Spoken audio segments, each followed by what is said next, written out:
formación, que es técnico de prevención de riesgos laborales en Grupo GTG y además tiene una dilatada experiencia en comunidades de propietarios, así como David, que es uno de nuestros gestores comerciales, que van a explicar más detalladamente en qué consiste esto de la coordinación de actividades empresariales que tanto nos preguntáis en los últimos años y tantas dudas genera. Como os decía, yo hago una breve presentación. En Grupo GTG, supongo que nos conocéis la mayoría, estamos de aniversario, cumplimos 20 años.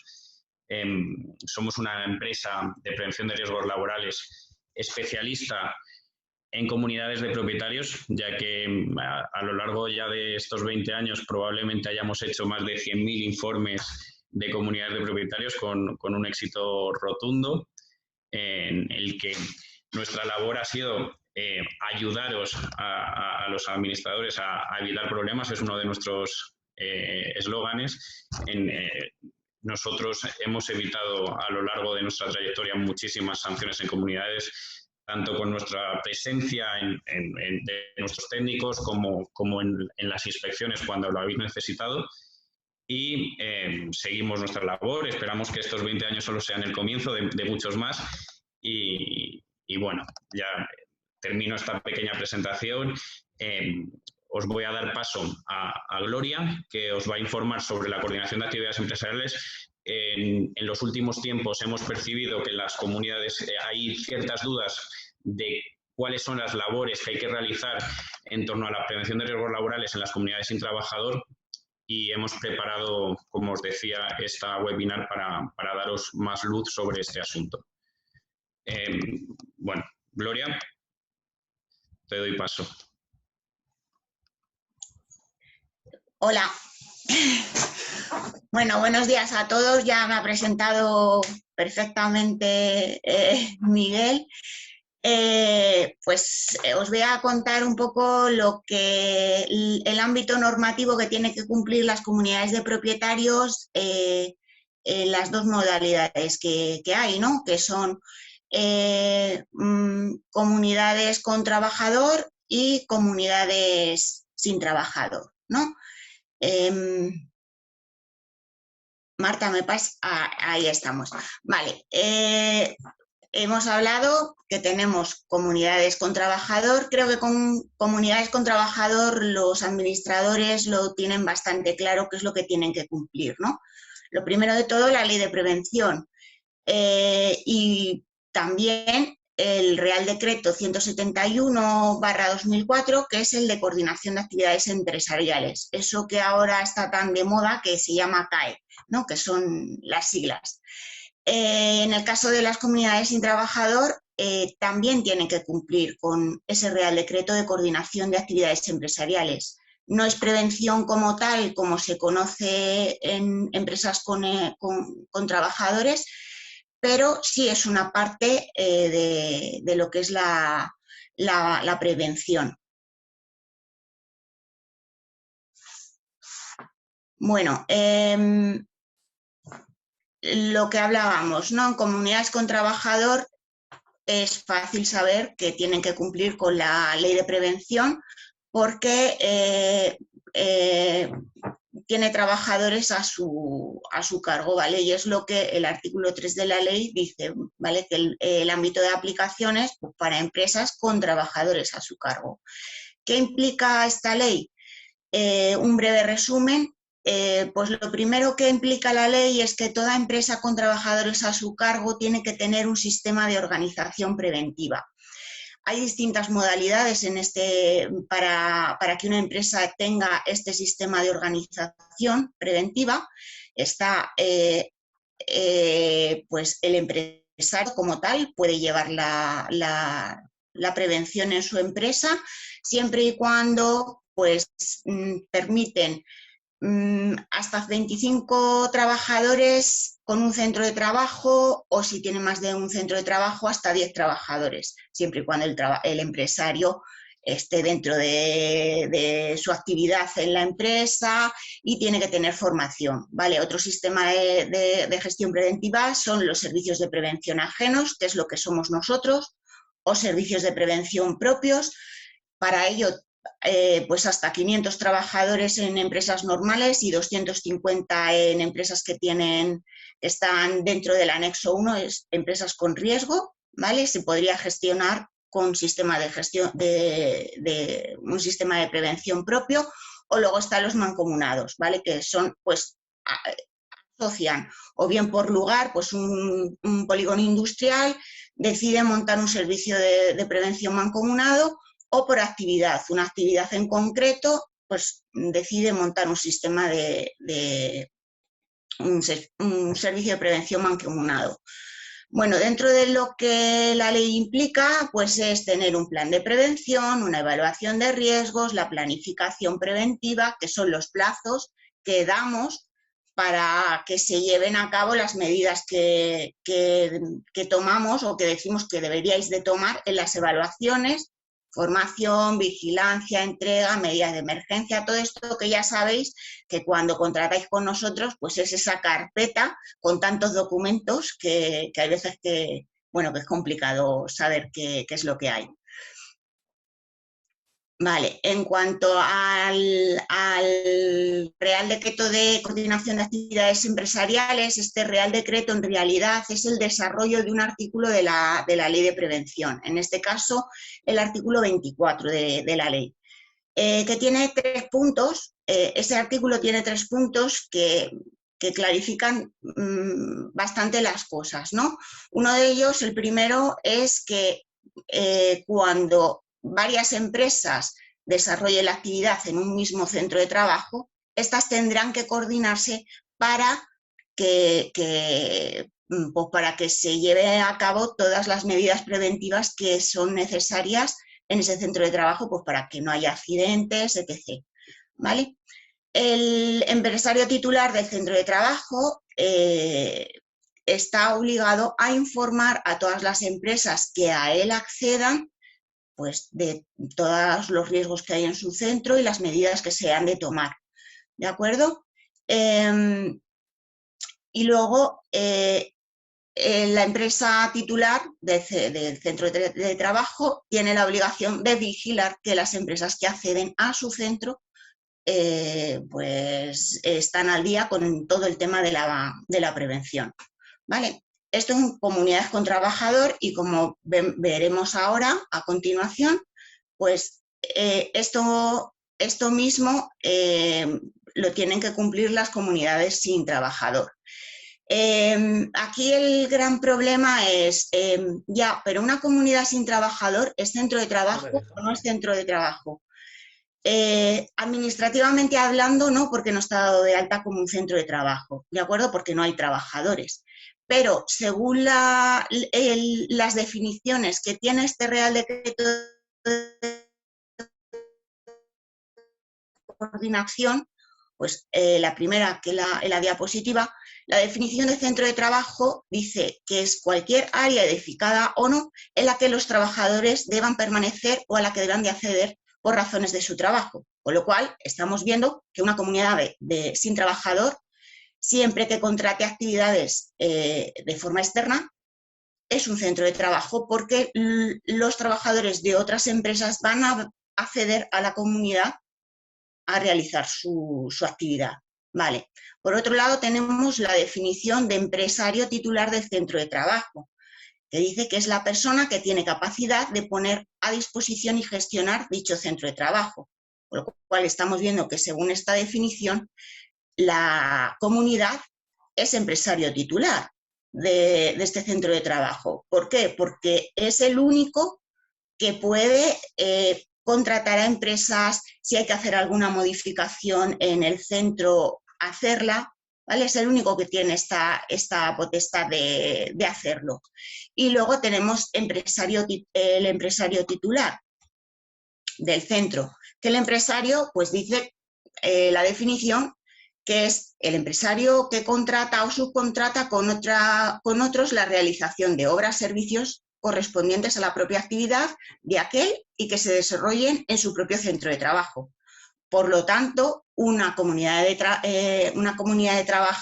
propietarios sin trabajador también sería un empresario principal desde el punto y en el momento que contrata otras empresas para realizar actividades en su centro de trabajo, como puede ser limpieza, mantenimientos, etc. Vale, entonces, teniendo claro estas definiciones, pues hay una serie de artículos que una comunidad de propietarios, ya no solo con trabajador, sino también sin trabajador, ambas dos, ¿vale? Este Real Decreto es de aplicación en ambas comunidades, en ambos tipos de comunidades.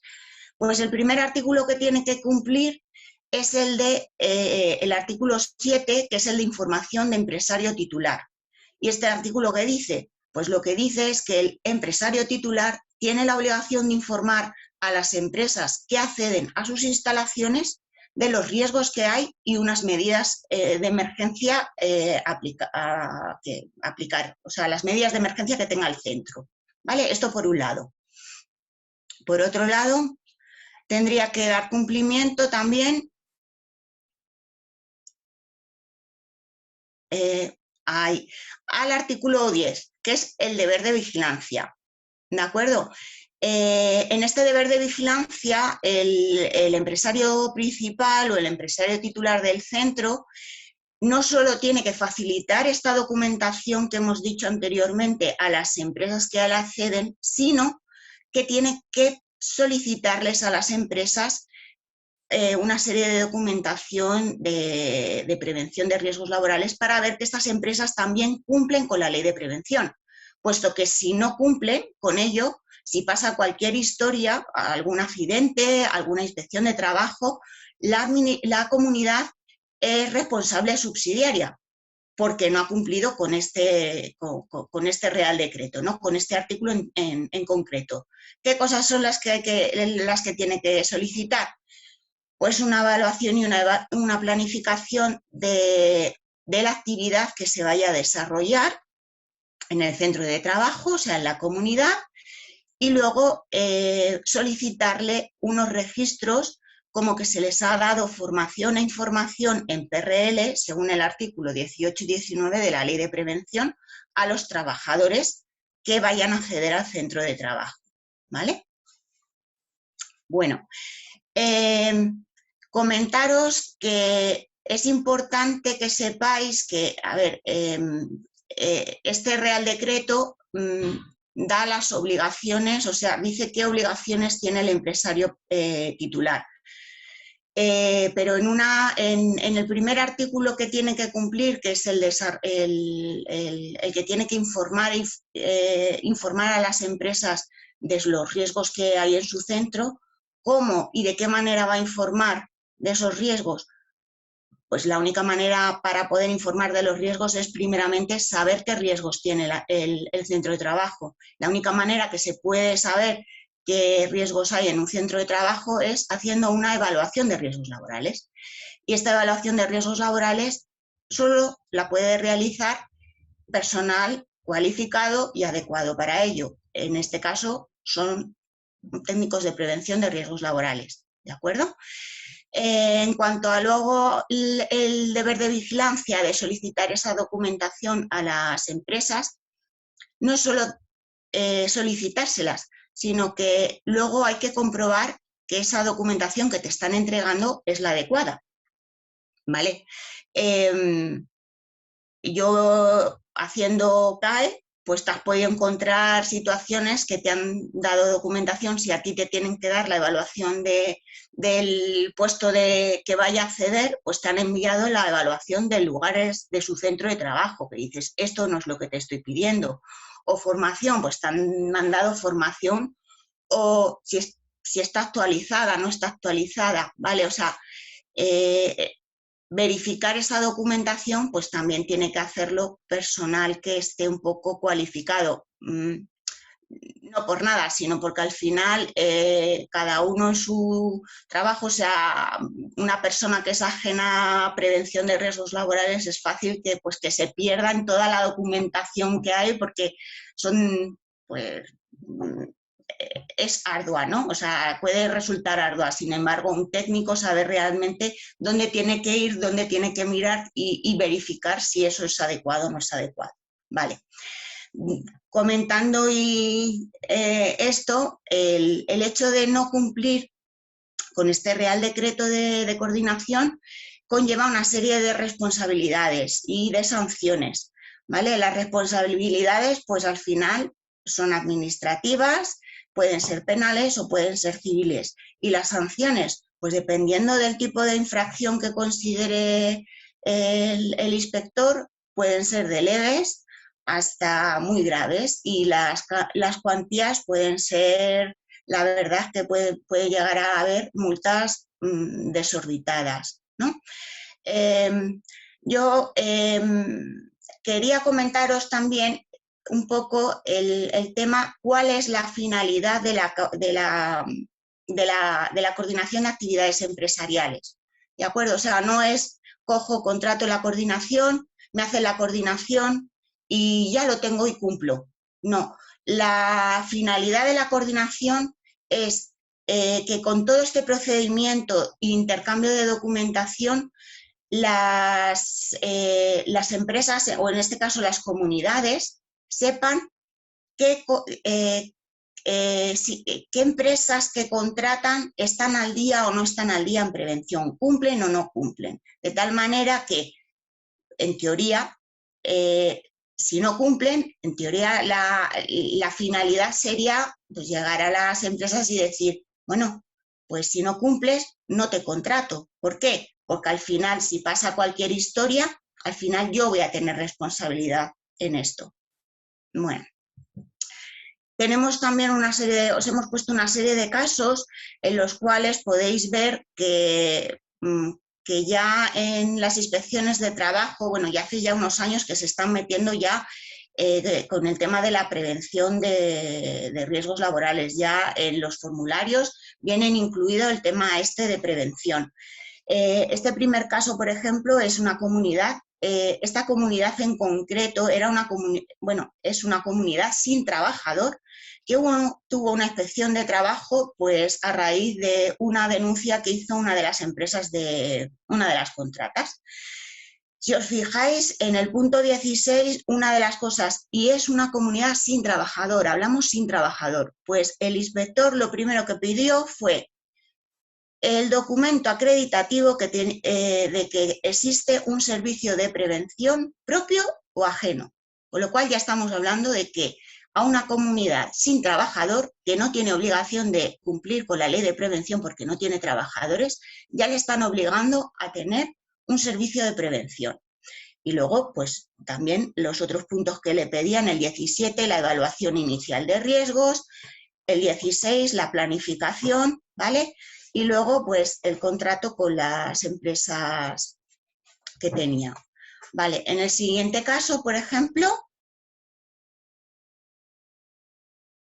vale, en este otro caso, este caso era de una comunidad, de un garaje en concreto, que sí que tenía trabajador, pero tenía también un vigilante por las noches. El vigilante denunció a la comunidad porque le faltaba garita.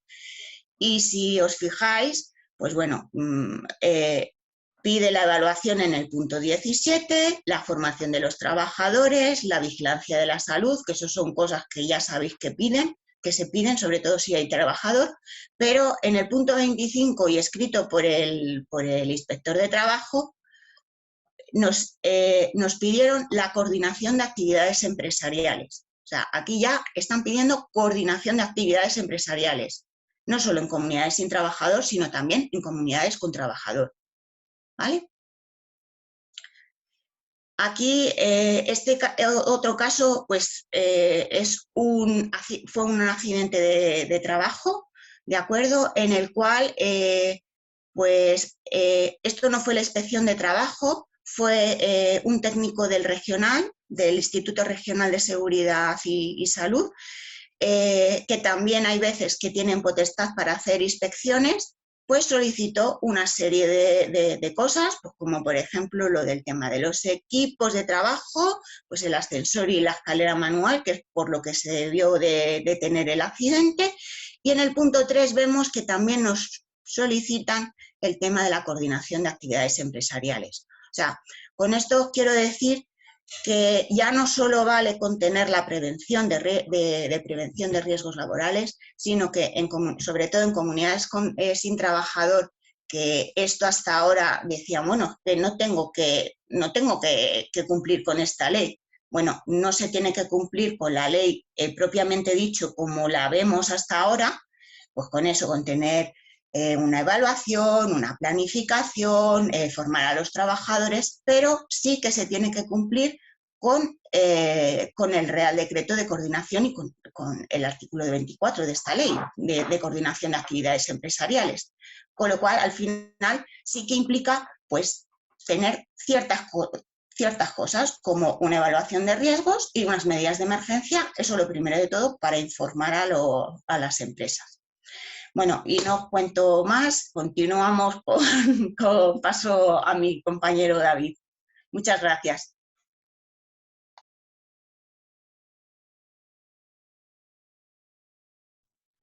Buenos días a todos. Muchas gracias a Gloria por su exposición. La verdad es que con lo que os ha explicado Gloria, creo que ya a mí me queda muy poco que decir. Esto, bueno, pues básicamente es trasladarlo al día a día, al Román Paladino que todos hablamos y ver cuáles son, como decía sobre todo en este último tramo, la realidad del día a día. ¿Esto qué quiere decir? Esto es una obligación por ley que tienen las comunidades en tanto que son centros de trabajo. Hemos arrastrado un poco los pies con esta responsabilidad porque, bueno, en las comunidades con trabajador se hacía la PRL y había pues un cierto margen, pero las comunidades con trabajador, igual que las comunidades sin trabajador, están sujetas a la obligación de CAE. ¿Qué sucede? Que mientras las sanciones han pasado un poco desapercibidas, pues no sé. En esta diapositiva que estamos viendo se resume lo más importante de todo esto, es la responsabilidad. Al final, la comunidad es un centro de trabajo, es el responsable de la seguridad de los trabajadores que acceden a ella y, por tanto, subsidiariamente, esto va a parar al administrador. Nuestra intención siempre desde GTG es que el administrador no tenga esta clase de problemas. Como decía Miguel, nosotros intentamos evitar los problemas que puedan surgir. ¿Cómo? Previniendo. Eso es lo que tenemos que hacer. Para ello, empezamos desde el principio. Somos un servicio de prevención y, como decía Gloria, somos un servicio de prevención, somos la gente acreditada para hacer esa evaluación inicial que es la que vamos a necesitar dar a las empresas que acceden a la comunidad. Una vez hecho eso, vamos a la segunda parte, que es el intercambio de información con esas empresas y no solo el facilitarles nuestra evaluación, sino el validar que toda la documentación que ellos nos hacen llegar es correcta. De nuevo volvemos a la importancia de tener una empresa que se dedique a esto realmente. Es decir, nosotros somos un servicio de prevención, tenemos técnicos como Gloria, con una experiencia muy dilatada, que lo que van a hacer es asegurarse de que lo que estamos haciendo lo estamos haciendo correctamente, que la evaluación de riesgos es lo que decimos que es, no, pues bueno, oye, cuéntame cómo está tu centro de trabajo. Nosotros hacemos esa evaluación la enviamos y luego validamos y validamos para llegar a lo que nos decía Gloria antes, que es si estas empresas con las que nosotros trabajamos no están cumpliendo, nosotros lo estamos haciendo mal. Y al final esa responsabilidad va a recaer en el administrador. ¿Qué queremos con esta diapositiva que tenemos y otra siguiente que también es similar? Sobre todo que la responsabilidad del administrador en este caso quede cubierta. ¿Qué hacemos? Asegurarnos y sobre todo, pues oye, garantizar que lo que hacemos bien. Nos vamos a encontrar ahí, porque lo sabemos todos, pues ofertas irresistibles para este tipo de servicios, maravillosas y en las que vamos a encontrar, como decía un cliente, decía, era muy barato y resulta que es carísimo porque estoy pagando nada. Claro, al final lo que tenemos que asegurarnos es de que lo que pagamos es lo que decimos que estamos haciendo. Si una empresa no es una empresa especialista en este terreno, nos va a ofrecer algo, pues probablemente muy barato, pero a lo mejor estamos pagando por. ¿Qué hacemos? ¿Qué podemos estar más tranquilos? Porque de momento el administrador, el que sea, ya comercial, en este caso a mí, que soy el que está aquí. Oye, David, que necesito contratar esto. Y David dice, pues mira, necesito los datos de la empresa, el CIF y 4 cosas más. Necesito 4 datos básicos, los proveedores. Normalmente los subimos en un Excel, pero vamos, que me da igual. Si los tienes apuntados en una libreta, me mandas una foto de la libreta y yo me encargo de que todos esos esos proveedores estén incluidos en la coordinación. Vamos, evaluamos la comunidad. Ese informe se hace llegar al administrador para que vean que efectivamente es el que... Perdón, me dice por aquí que se me escucha entrecortado. No puedo decir gran cosa. Continúo. Nosotros ese informe lo hacemos llegar al administrador para que vea que ese es el informe que va a llegar a todos los proveedores. Durante todo el ciclo de coordinación vamos a comunicar con los proveedores para que nos hagan llegar esa documentación en PRL que les corresponde. Llegado el final del ciclo o próximos al final del ciclo, vamos a emitir un informe con la respuesta de todos esos. ¿Qué vamos a ver en este informe? Quiénes cumplen en su totalidad con las obligaciones, quiénes cumplen en una parte con las obligaciones y quién a lo mejor es mejor revisar su contrato porque no nos está ni contestando ni ofreciendo la documentación. Suele ser un poquito gris ese espectro. Entonces, como decía Gloria, lo que nos interesa realmente es cumplir, que nadie pueda no puede llegar a una inspección y decir, es que usted ha hecho la coordinación, pero como no le han contestado, pues lo ha dejado ahí, ¿no? Vamos a insistir con estos proveedores, vamos a modificar los contratos de los proveedores, vamos a cambiar de proveedor si es necesario, pero vamos a intentar hacer las cosas bien, porque al final, como dice la diapositiva, esto es responsabilidad y lo que nosotros queremos para nuestros clientes es tranquilidad. Es el decir, oye, yo llamo a GTG, GTG se encarga de todo y al final del ciclo yo soy el que hablando con ellos, de si realmente este proveedor tengo que cambiarlo. Pues es una posibilidad que sería la ideal. Entonces, resumiendo, porque la verdad es que con lo que os ha dicho Gloria creo que está todo clarísimo, al final nos encontramos ante un servicio que es obligatorio, es un servicio que tenemos que cumplir y lo que vamos a intentar siempre es cumplir la más profesionalidad posible. Y eso, sobre todo para nosotros, es lo más importante, porque al final nosotros trabajamos aquí, esté totalmente tranquilo y diga, bueno, pues esto es lo que quería, que esta gente se encargan del servicio y yo no tengo ninguna preocupación. Y en realidad poco más tengo que deciros ya, porque lo único, bueno, pues si, como decía Miguel, os dejamos ahora un espacio para dudas, porque parece ser que con todo lo que hablo se me ha escuchado a pedacitos. Entonces, bueno, si tenéis cualquier pregunta, pues es el momento. Gracias, David, y gracias, Gloria.